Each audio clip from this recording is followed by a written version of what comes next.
Back of the Bus podcast coming to you with another Bitter Root review. We've got all of Volume 2 coming to you now.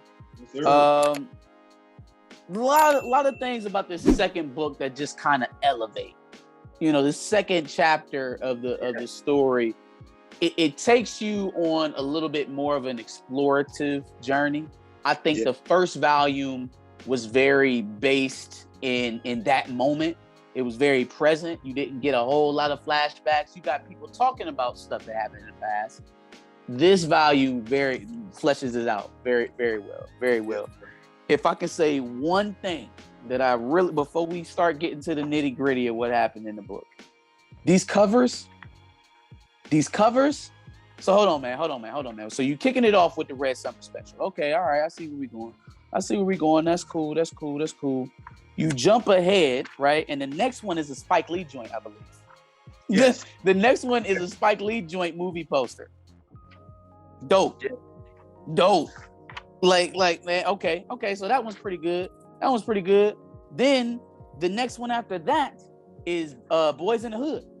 Yes. Bitter Boys in the Hood. It's like all of these covers, man, are grade A. Grade A cover work. Oh, Purple Rain. Bro, Come on, man.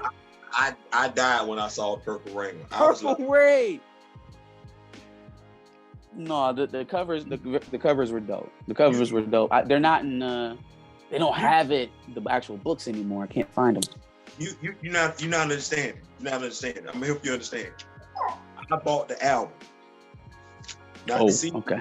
Not the CD. Not the CD. I want to go see the movie. Yeah, I watched it twice on VH1. I'm not gonna lie, I wasn't in love with the movie, but I love Prince. I love Prince. Let me go ahead and tell us a quick joke for a second. If you, regardless of what age you was, and you took your lady to go see Purple Rain, everybody knew what time it was. If you went over to your girl's house and she was listening to Prince, she didn't invite you over there to have no conversation. She did. That's I can see that, man. I love Prince. That's one of my favorite artists. Didn't like the movie though. Yeah. So starts out with Red Summer Special. A little bit of historical relevance here because it seems to be something that they pull on a lot. Red Summer was a period between late winter and early autumn of 1919 when white supremacist terror groups led attacks in over 36 cities across America. Right? I didn't even read until I kind of wikid it because I needed the notes. But I didn't realize that it was so widespread. Like 36 cities across the country this was happening in. So yeah, just another one of those occurrences that you don't learn about in school, but definitely deeply rooted in this book in particular. It's one of them things where, like, if you know, nobody can say anything else to you. Mm-hmm. You know what I'm saying? Like, it's like, once you know, because it is what it is at the end of the day, nobody can take that knowledge away from you. And nobody can use that knowledge to make you feel inferior. You know what you know. Yeah. Just like you know they know. And you be like, man, go ahead. Right. So the format of this issue is, like I said, it's a lot of flashbacks, but they take you into different periods for each character. Right. You start out with Ma Etta. We're in Maryland in 1850. You do get the intro to her husband, her eventual husband, Metellus, and his family, right? This is when she apparently first met the Sangeryes. Looks like she's running from some Junos, and she has a pregnant woman and her husband tailing her. And one of the things that stuck out to me in this scene was that Ma Etta had strength and showed leadership even before the Roots. Yeah. Right? Before the Sangeryes came into play, before hunting Juno, before she even knew what a Juno was, she was still leading people. And so that I think that was good to show that in a way. I think sometimes when Black women are portrayed as strong, right? Not only does it come off a little brutish, but it's done so almost as if it's genetic, right? Like it's not that she's strong and forceful by way of circumstance because she's had to, because she's had to deal with so much, because so much has been thrust upon her. You know, she's had so much responsibility. But it's just black women are angry and strong, you know? It's crazy that you mentioned that, which is, for those that don't know, I'm married. Yeah. It's crazy. I was talking to my wife today about the roles of black men and black women. Strength, male energy. And it's, when you look at my Etta, it's not because this is who she chose to be. This is who she's had to become. Yes, she's had to become. So, it's a strength thing. When you look at it, the women that have played roles in our history, if we had to look at it, not every man is a leader. So if we're gonna sit back and say not every man is a leader, then we can't honestly sit back and say every woman is not going to be a leader. No, just like every man is not going to be a leader, there are going to be some women that are leaders. And the strength that it comes to run a country, the strength that it comes to run a rebellion and free people, everybody don't possess that strength, whether it's male or female. Some women are going to possess it, and that's how they're going to run things. Some men are going to possess it. They're going to run things a little bit differently than women, just because there's a difference here or there. But they both going to run it from a source, from a position of strength. I think the typical way that we view leadership roles is it's inaccurate, right? Yeah. Strength doesn't necessarily mean aggression. Right. I think that's the best way to put it. Like, brute strength ain't the only strength, and that'll be another theme in this book later on as we keep going. But brute strength ain't the only strength, and a leader portrays strength in a multitude of ways, not just fighting. Absolutely, and we, as you stated, we have to get past this thing where when a woman of color is a strong woman, a woman that's a strong leader, where we just paint her as this negative stereotype, but she's just an angry black woman. No. Right. She's a strong woman doing what it takes to get the job done. Now, if at some particular point in time you see some anger from her, that's the same anger you would have got from the Y chromosome, if not more. So I ain't saying. So but definitely. Yeah. So I love the depiction there for sure. We get another scene here of Harlem in 1904. And this is Berg's background, right? So it's showing that he has a strong relationship with his father. It's interesting because I saw a lot of parallels between Berg and a young Cullen. Yes, right? He's young, he's eager, he's brave, he wants to prove himself, but he's not physically inclined. He's a little disoriented. He's not the strongest guy. He stutters. Right? Berg stutters? Berg? Yes. Indubitably. Yes. Berg? Now, come on, man. Come on. I can't decide who's my favorite character in this book right now. I'm stuck between Ford and Berg. I like Cullen and Blink. Yeah, me and Cullen gonna have a talk. Blink? I'm gonna She's tell OP. She is OP. I'm gonna tell you why I like Cullen. Cullen really, his beginnings, if we talk about it, ain't too different from Berg. Mm-hmm. Berg was this young man whose speech impediment was preventing him from seeing himself from being more powerful. I'm willing to bet that learning how to read, learning big words, improved his confidence with his words, which improved his confidence to go out there and handle his business with weights. It empowered him. It made him feel strong. Exactly. You look at Cullen, I'm this nervous, scared, and everything like that. Well, you get put in a, tough situation. You make the adjustment. But yeah. So that's cool. I thought that there was a lot of parallels there, and then obviously, his father introduces him into what what I would call the origin of his expanded vocabulary, the Sangerye library. Him a lot of books. That's a lot of books. It's a lot of books. I'd be out there like indubitably myself if I knew that many words. So this one's a split one. It's Harlem present day in 1924, and then it's also a flashback to 1919 Red Summer with Ford in Harlem. A little bit of relationship building with Johnny Ray. We do get a quick flashback to the Red Summer that everybody keeps talking about, where so much of the Sangerye family was lost. I wanted to do this in the beginning, and I forgot about it. I should have wrote a note for myself. But you do have at the very beginning of the trade here, you do have a picture of the Sangerye family tree. So I feel like before we start talking about who's fallen and what was all happening here in 1919 during the summer, we should kind of go through that. So it starts at the top. You got Ma, Etta, and Metellus, right? The matriarch and the patriarch of the family. Right. Below that, you have the children, which look to be Nora and Charlie. Mm-hmm. Nora married Billy, or not Sangerye, who is deceased. Right? Nora was believed to be deceased when she got pulled into that portal.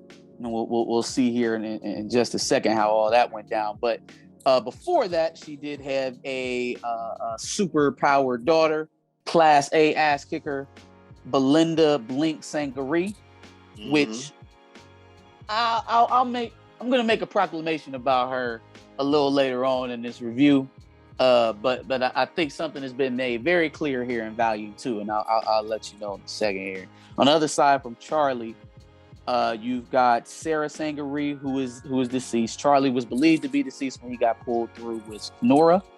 Charlie is the father of Cullen. Right. We got Olivia and Frankfurt Sangerye. Both are deceased. Both died in the Red Summer attack, the Juno attack. Ford is their surviving son. You got Enoch, which is the oldest son of Ma, Etta, and Metellus.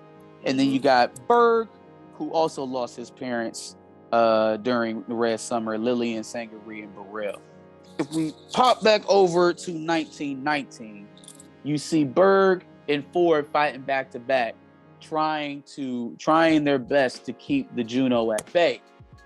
During the midst of that, all hell breaks loose. Nora gets grabbed. Both of Ford's parents are slain in the midst of all of that. You really begin to see some of the carnage that the Sangeryes have gone through. Here's why I like the way it's depicted. When we talk about fiction and how you can begin to tell our stories using fiction, even though it's filled with so much pain and sorrow and just bloody goriness, right? Like really human atrocities. Right. There's a way to tell that story. Yes. Without highlighting the visceral nature of what happened. Talk about the grief, the pain, talk about the effects, talk about the hatred that led up to it, but it is not necessary to highlight it's not the most visceral part of it. And that's how they use the Juno attack, I feel like, to represent what was going on in America at that time. If you know how to write and you taken some great fictional classes that teach you how to write it, you can romanticize the most horrific story. Mm-hmm. You feel what I'm saying? And so when I look at these writers, I can't do anything but take my hats off to them, because they're telling you the story of slavery.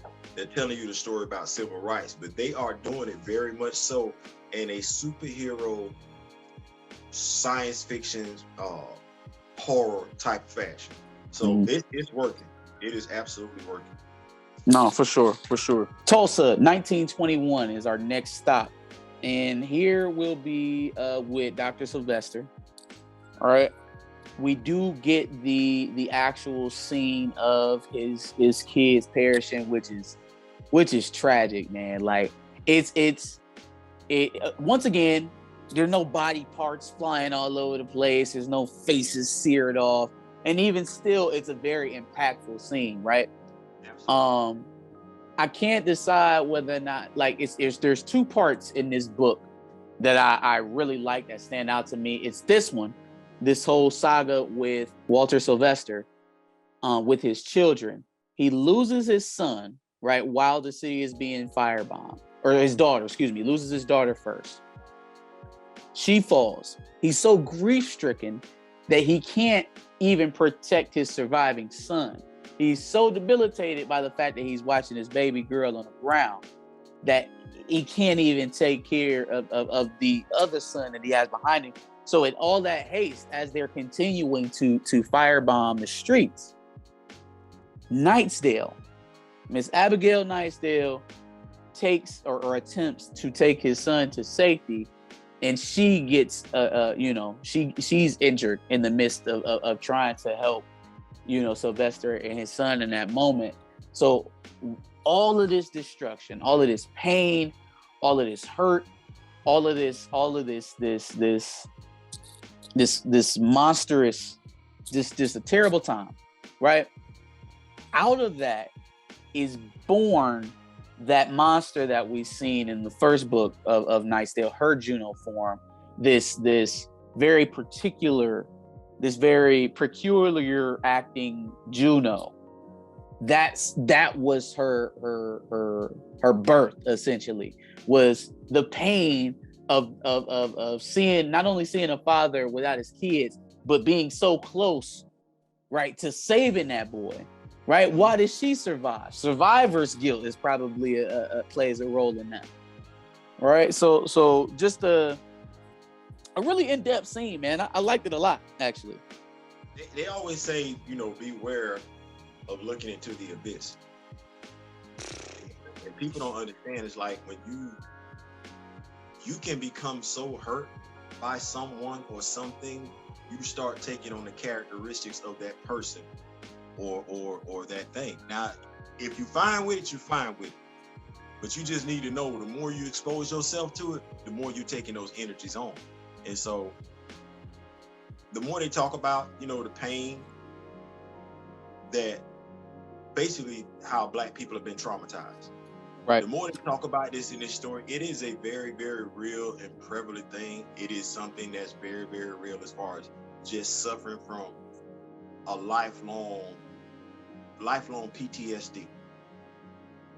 Like that's a very real thing. So to know that that's where they were going, talking about her character transforming and just how other people can be affected by this. You and I see this on a day-to-day basis.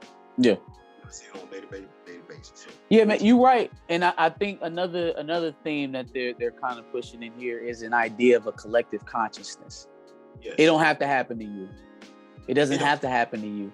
But constantly seeing it day in and day out, and newsreel after newsreel, and hashtag after hashtag, we have a collective consciousness that feels pain when we see us going through that. I'll say this to you, and I know this is the first time that I've said this to you. 2021. George Floyd. I had never seen the world. And I've seen a lot of us get killed. When you talk about that collective feeling, it ain't got to be you. It ain't got to be somebody that you know. You see it. It hurt. Because at the end of the day, you're human. Somebody just looked like you just died. For no reason other than the fact that they just look like you. I've always, to a degree, felt that collective consciousness from us, that collective suffering, that collective sense of hurt, that collective sense of loss. I had never seen the world embrace it until 2021. 2020. I had never seen the world acknowledge our pain. I'm telling you, you need to know how rare that is. I've never seen that before, where the world was like, enough is enough. Never. So it's very, very much a real thing where people take it on. So it does hurt. You do get tired of it. And if you embrace it, if you take that in on a day-to-day basis, it will forever change you. For sure. Agreed, sir. So at the end of that panel, it does show that Miss Nicedale pulls Walter from the rubble and kind of runs off with him. You get another cut here to Manhattan, New York. This is Blink's. Not so much background, but just showing, giving her just due. You know what I mean? Giving her where is she at now? Her vixen slash shooty as Black Panther vibe posing on the roof. Her Selena Kyle vibe. Yeah, I'm not gonna lie. I don't know what's going on with the fit, but she got a lot of things going on here. She got this big mechanical glove on. She definitely got the ballroom dress, and then she got the fur up top. So yeah, she looking like Vixen with the shortcut. It's just a lot going on. But here's my Oh, go ahead. With the heels on. Yeah. No, like she got a lot going on. Yeah, man. Here's my proclamation for Blink. When it comes to hand-to-hand combat, Blink is the best in this book, and that includes Maeda. I have maybe one caveat with new Cullen, older Cullen. Maybe we'll see. As it stands today, she's the best in the book, hands down, no debate. They trying to the more they develop Cullen's character, you like, oh, so you finna be Logan? That's where you at right now? Because Cullen want all the smoke right now. Cullen don't care. Yeah. He's breathing a lot of vengeance right now. But we do get the introduction here with Blink to her friend Wiley. Looks like Asian American. Looks like her family also fights Juno, but she calls him something different. They really jumping off rooftops, with an umbrella. With an umbrella. Like she about to float. She about to glide all the way down off is that the Empire State Building they supposed to be on? What is that? What building is that? Like, we doing, I get it. We fight monsters, but I ain't know this is what we was doing too. I ain't know this was like gravity. No, now Blink, I have every bit of faith, every bit of confidence that Blink is going to land, is going to stick this landing somehow, because she's James Bond and Monica Rambeau pushed into one. Yeah. But oh girl, I haven't seen her fight until the next panel where they easily disperse with these two Junos, right? Makes light work of them. It's not even fair. The most interesting part of this adventure with Blink and Wiley is that you do get a cutscene of Samuels and Sullivan. Yeah. I don't know if they're implying that this is an every time thing or if this was like at a certain point in time, but it seems as though they're implicating that the monsters or the Juno that they're dropping back off at the Sangeryes are the Juno that Blink herself is dismantling and dropping off to them like gift mailing. Yes. Is that how you took it?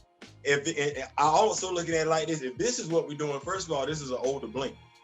So things ain't as bad as they are right now.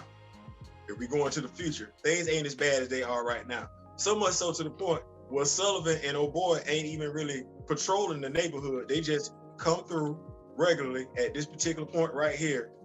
Blink drops some stuff off. They go take it to the station. That's their quota for the night.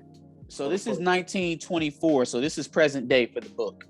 So this is what's happening, now, right, probably weeks after Nora and Cullen come back. So this is present day.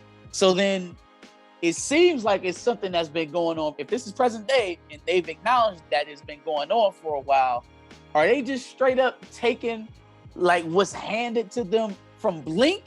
So Blink been the one bringing you these monsters this whole time? These people that you heal in Maeda, that you needed her healed to curate the roots so you could heal them? You mean she the one sending them to you?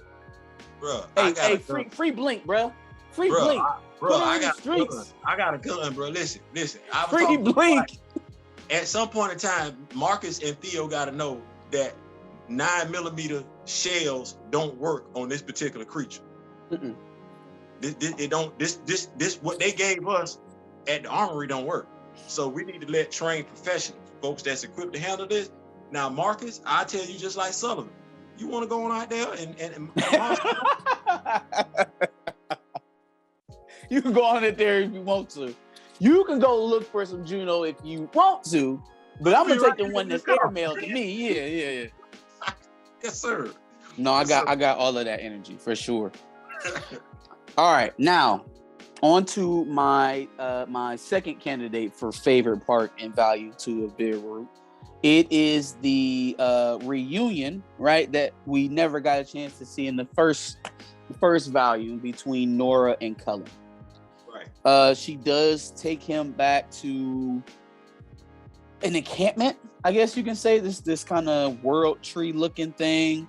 She does say that this is probably one of the safest places that they can be in this realm that they are. It says that they're in the realm between Earth and Hell. Can I ask you a question, Marcus? Yes, sir. Just be tapping into my inner pettiness. How you feel? You someplace far from home, and your mom just throw you over her shoulder like you ain't nothing. Hey, if you thought Cullen felt weak before, try being fireman carried back to the camp by your mama. First she picking you up off the ground.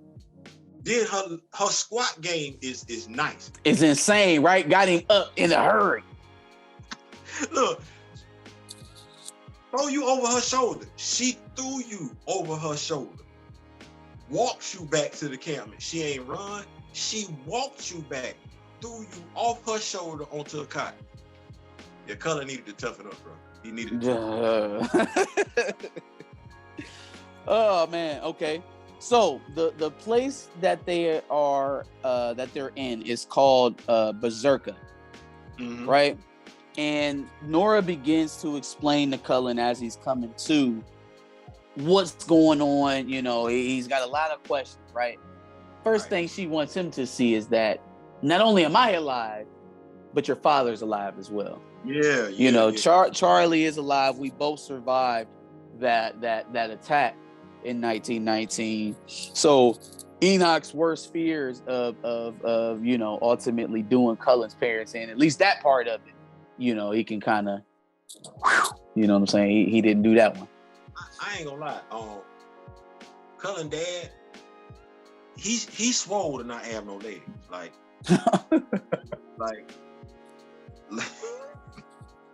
hey man. Hey, you gotta chill. You gotta chill. He's prepared to put hands on people. No. Like, we saw, people don't get mad at me. I'm saying, like, Professor X, this ain't what they put on us when we read comics. Usually the person that's in the wheelchair is painted as being helpless. No, Rasta Professor X is swole for sure. Dude is like, he strapped up shorty in the chair. I'm not saying it like that. I'm like, no, we need to understand. No, like legit. Get too close and it might be over with. Life. Yeah, it's over with. I'm like, no, not like that. Like, he's not the stereotypical what you think. Yeah, no, you're right. You are right. I agree. The artist didn't think to portray him that way, and the writer didn't write him that way. They still portray him as a strong black man. You're right. So right. I'm doing that. So they're still breaking down the Cullen and everything that's going on. They explain that Berserker is the place between Earth and Hell. It's the dimension between Earth and Hell.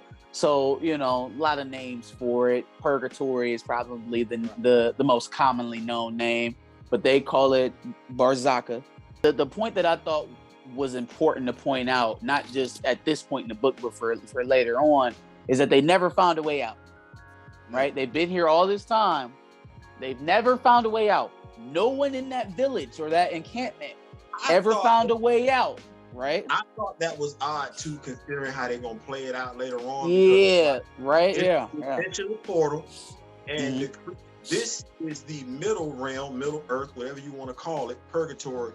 between the creatures coming to Earth. So if you are what's between the creatures getting to Earth, then the creatures that made it to Earth. I ain't saying. I'm just saying. Hey, hold on. We gonna get there. We gonna get there. But I'm with you. I'm definitely with you. Then our boy Cullen gets into his Rocky montage. Right, he starts getting swole, starts getting smarter.